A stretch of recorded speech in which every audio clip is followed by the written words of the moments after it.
Si comes tienes que lavar tu plato, Firulais. Anda, enjuágalo bien. No me gruñas. A ver, con la esponja eso. Y enjuaga bien que luego deja todo jabonoso. Eso así, muy bien, aunque de malas. Welcome to the motherfucking lady. We're covering today's top boxing news.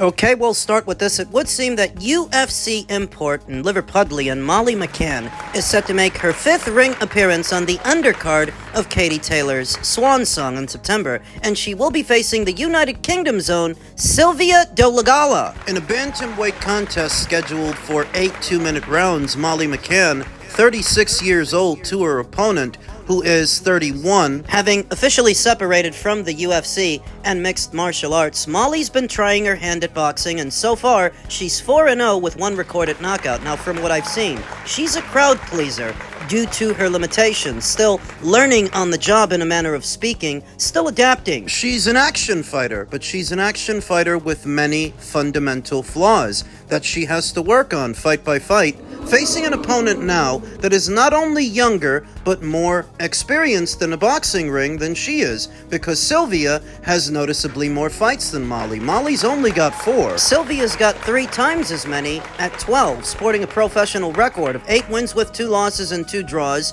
no recorded knockouts, having never been knocked out in 12 professional bouts. She's got 3 times as many fights as Molly. No knockouts, though. So at minimum, Molly McCann isn't under much threat of being stopped in the fight, but she could still lose this thing, as Sylvia is currently on a 3-fight winning streak after having dropped a decision to Charlotte Powell in March of the previous year. Molly was last in action not that long ago in April of this year opposite the ring Ashley Johnson, who she decisioned over 8 rounds, though the problem, of course, lies beyond the Sylvia Doligala fight. The real problem for Molly is age, inexperience, and where she campaigns, because the bantamweight division is one of the deeper divisions in all of boxing, and currently, Shernika Johnson, who's with MVP, has all 4 alphabet titles that may soon change hands at the end of the summer if Dina Thorsland wins them. And if Dina Thorsland wins them and stays at 118, or if Shernika beats her and she stays at 118, it's gonna make it that much more difficult for Molly to get her hands on one. I like Molly. She's a fun fighter to watch, but she's a hell of a lot less experienced than either Shernika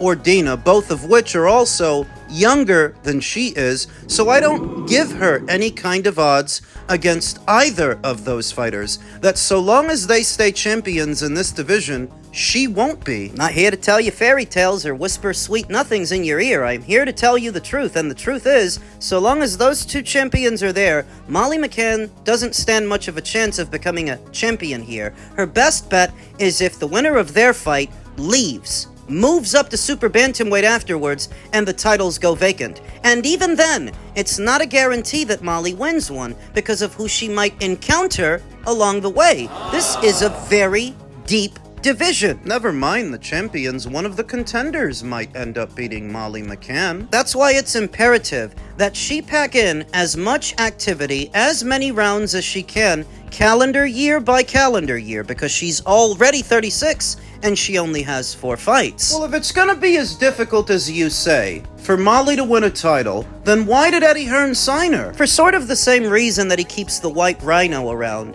Dave Allen. Molly McCann is a native Liverpudlian who's known in MMA circles, and the hope with her is that while you strategically place her fights on certain cards, you can sell some tickets.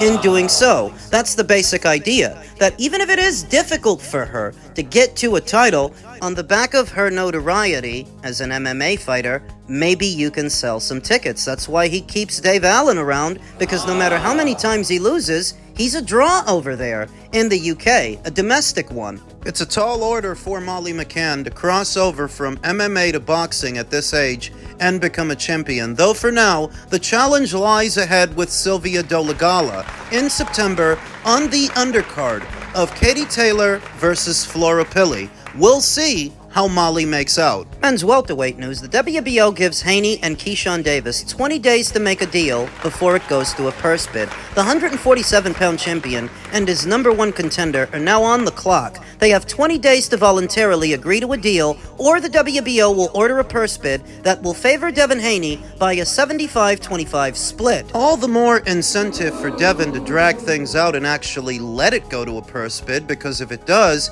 he gets a large chunk. A huge piece of the pie, 75% of it. It gives him an incentive to actually hardball these guys in negotiations. Who are these guys? Keyshawn Davis is still promoted by Top Rank, whereas Devin Haney is a network and promotional free agent with no one to represent him and no one to put up the money for him. So if anybody's going to promote this thing, it's likely going to be Top Rank on behalf of Keyshawn Davis. For Davis, this is encouraging news. The 2020 Olympic silver medalist has called Haney out on numerous occasions. Although he hasn't officially fought at 147 pounds yet, Davis announced that he was leaving the junior welterweight division behind following his lopsided points win over Nair Albright in what was their rematch this past May at the Scope Arena in Davis's hometown of Norfolk, Virginia. Only 20 days to do a deal? Why'd they make the free negotiation period so short? We've seen sanctioning bodies, after ordering a fight, give fighters upwards of 160, 180 days to do a deal. Why is the WBO making the free negotiation period so short? Under a month? I'm not complaining because it forces them to work fast, but it's a legitimate question. I think it's to keep out interlopers. We know that very recently the WBO stated that Zuffa Boxing is not a licensed promoter with them, and if they want to participate in any upcoming purse bid, they have to file their paperwork. With a free negotiation period of only 20 days. That doesn't give Zuffa Boxing all that much time to file that paperwork and subsequently have it processed, and I think it's deliberate. It's by design. Short free negotiation period, I think that was the whole point. Not giving Zuffa the chance to participate in this bid and poach this fight from DAZN and Top Rank. We already know Zuffa has more than enough money to outbid anybody on the DAZN platform. So before it comes to that, you make it to where they can't participate in the bid. Well, why would the WBO do that? Why would they care? Because initially it was Zuffa Boxing's intention to work independent of the alphabet organizations, form a league of their own, which would in effect X out the WBO, the WBC, the WBA, and the IBF. As you can imagine, the alphabets aren't going to like the sound of that, so this is their way of paying them back. They're making it difficult for Zuffa to swoop in with all their money and poach the fighters, poach the fights. That's what it is. Keyshawn Davis was not Bill and Devin's first choice for a fight. They seemed more interested in boxing Keyshawn's buddy, Shakur Stevenson, though of course, Shakur has not yet moved up to the welterweight division, and unlike Keyshawn, he's not Devin's mandatory challenger. So the Haneys are not at liberty to fight Shakur in Keyshawn's place anyway. Keyshawn is the mandatory, and the fight has been ordered. And for what it's worth, I like this fight stylistically more than the Stevenson fight. With Stevenson, that'd be two pure boxers. Two keep-away fighters. Two long-range guys. Could you imagine how fucking boring that would have been? I have no interest in seeing Devin Haney fight Shakur Stevenson in spite of the online buzz for the fight. I myself don't actually want to see it. A Keyshawn Davis fight is more interesting to me because he actually does have stopping power. He actually does knock people out, and there's more chance of a knockout happening if Keyshawn is in the ring than Shakur. That doesn't guarantee it's gonna happen, but it is a little bit more likely. You sort of have to give the Haneys grace. You have to give Devin some credit that he doesn't run from the big fights. He runs to them. He's not running from this one. Not that the WBO is giving him much of a choice, because they're not. It's either you fight this guy or give him your belt. But at the same time, when Sebastian Fundora was confronted with that exact same ultimatum when it came to Xander Zayas, you saw what he did. He coughed up the belt, where Devin is choosing to fight. Deserves a little bit of credit for that. From Brian Norman to Keyshawn Davis, and a semi-interesting sequence of fights. We know how Devin likes to fight a fight. It's really the nature of the problem. For his courage, stylistically, he's just not a fun fighter to watch. He's a pure boxer, a base style that has always been difficult for boxing fans to digest. That long-distance fighting, stick and move, hit and hold. That's the other thing with Devin. There's always a whole lot of holding in his fights, and that's when he's not on his bike. You know, Devin's a young guy.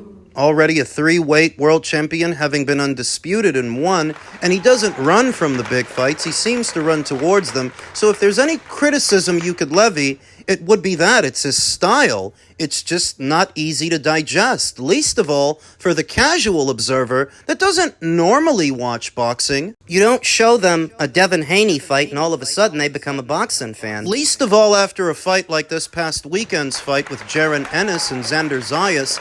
That's what draws people in. The drama, the seesaw action, the knockouts, none of which you're going to get from Devin. So then what's supposed to make a Keyshawn Davis fight interesting? That Keyshawn is young, fresh, fast, and unbeaten. A fighter who's coming into his own and coming into his prime. He's got the Olympic amateur background. He was a silver medalist. He does hit hard. He does have stopping power. It's a question of what do you trust more?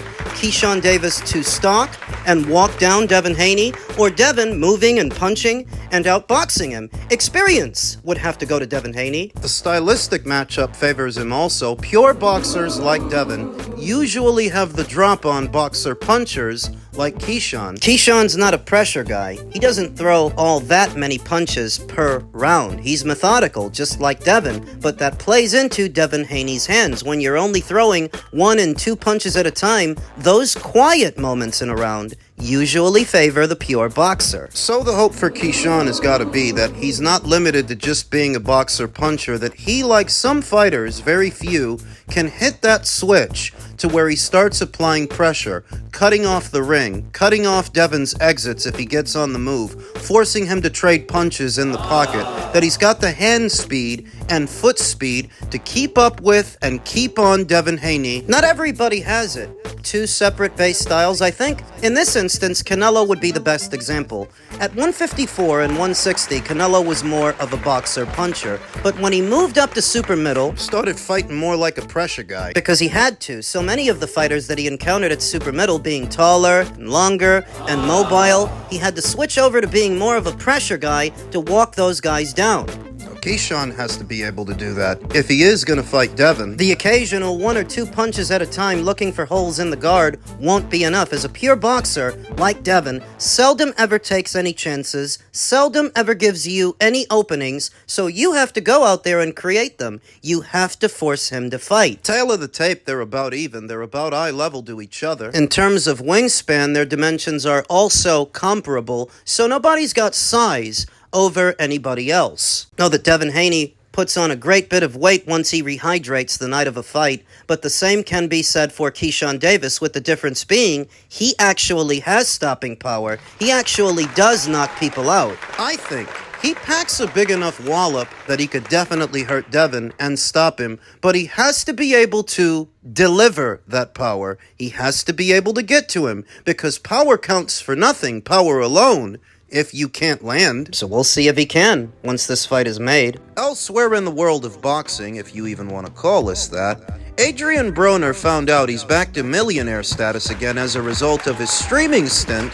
alongside Dean the Great, which sort of begs the question, if he's making that kind of money just walking around, being drunk and getting into shit, why would he come back to the sport of boxing, taking punches, taking punishment, if he can make that kind of money? The subject of Adrien Broner's ring return has become a prevalent subject ever since he stepped back into the spotlight, albeit for being a streamer and not necessarily a boxer. He has Dean the Great to thank for that, as Dean the Great is the one who got him his start, and he's become wildly popular as a result of doing so, albeit for being a degenerate. The same kind of behaviors that costed him all of his millions. The women, the alcohol, and the general degenerate behavior is how Adrien Broner burned through all the money that he made as a boxer, and nothing seems to have changed. He just found a different way to make money. Instead of taking punishment, you could also ask that same question about Dean the Great, because he's supposed to be a boxer too, albeit not one as experienced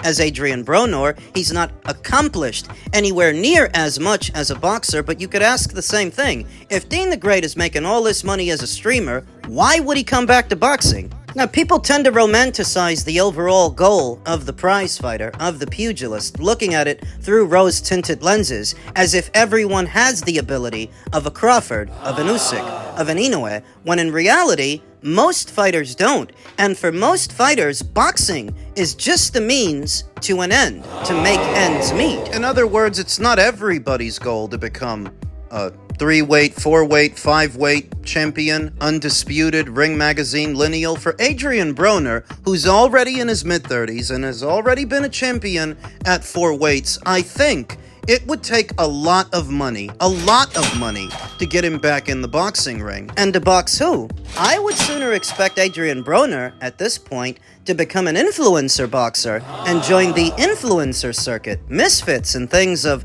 that nature, than to come back and take on anybody serious, all in their prime, serious about their career. I don't see that happening. Or Adrien Broner boxing for a title? Boxing who? And at what weight? You see the physical condition of the man. Got a noticeable beer belly. How many weeks and how many months would it take for Adrien to get back in fighting shape? And after all the damage that he's done to his body, even if he can get down in weight to say welter or junior middle, who's he gonna beat there? He can lose the weight, but that doesn't make him match fit. I think Adrien Broner's days as a serious pugilist are all but over, and he should just focus on streaming, parlay that into something else, some other kind of deals for more money. It's funny that he came up idolizing Floyd Mayweather, happy to occupy the same airspace as Floyd and smell his cologne. Big bro. Given Floyd Mayweather's dire financial straits and mounting debt, it might turn out that Adrien Broner ends up with more money than Floyd. And we know he's got more personality than Floyd. That's why he's so popular. That's why it's easier for Adrien to occupy spaces outside of boxing than Floyd, because Floyd, he doesn't have much personality outside of his boxing. Boxing career was the only thing that made him interesting. Now, is this a long-term solution for Adrien Broner, who not that long ago was deep in debt just like Floyd? I don't really know what the shelf life of a streamer is. It's a relatively new profession. How long can you do this before the material starts to go stale and the audience grows uninterested? It feels like we're always sort of on borrowed time, so Adrien has to make the most of this. And if he can sober up for a few minutes, if he's smart, he can maybe parlay this to something else, something bigger, something more stable, something that doesn't require him to be inebriated every single day to be entertaining.